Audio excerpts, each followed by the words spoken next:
At Fort Bragg, 15 months after his training, Dan was summoned to meet an official from the CIA, a company man. David Vanck, a fellow officer in assassination training, also attended. First, the company man took me aside and showed me his badge, his ID card, and he asked me if I would volunteer to kill a man, a United States citizen, a naval officer. Didn't tell me who it was at first. Now, I assumed what he was talking about was killing a man overseas. He asked me at first if I would accept an assignment to kill somebody. He didn't give me the name, but then I asked for the name, assuming it would be, like I said, overseas. And he gave me the name, William Bruce Pitzer. Hard name to forget, really, once you hear it. And so I told him yes. And then he said, we have to, he started to lay out the details of it. And the details included the fact that I would have to get him before he retired.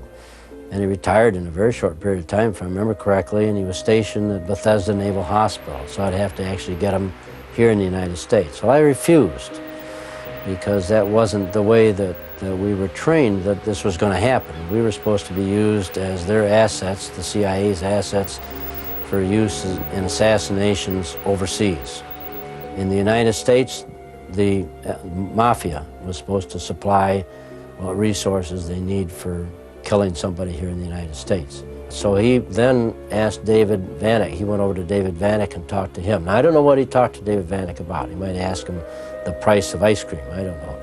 But I never saw David Vanck after that day. Now, that was in August, the first week of August of 1965. I am absolutely certain that the name that I was given underneath those pine trees in Fort Bragg, North Carolina, in the first week of August was William Bruce Pitzer. I put it completely out of my mind from 1965 until 1993.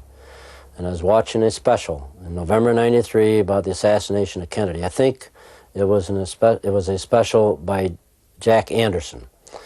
And at the end of that special, on the television, they rolled a list of 42 names of people who had met a violent death that were somehow associated with the assassination or the cover-up or the autopsy or something. And I was sitting there in my living room watching that, and the name William Bruce Pitzer came over the screen. That was the William Bruce Pitzer that I was asked to kill, unless there's two William Bruce Pitzers that worked at Bethesda Naval Hospital. That man, the name of the other Green Beret that was approached by the CIA agent in August of 1965 at Fort Bragg, North Carolina, was David H. Vanck, captain, who went through the same training I did, same class I was in. And I have tried, ever since I saw the name William Bruce Pitzer come out on that screen,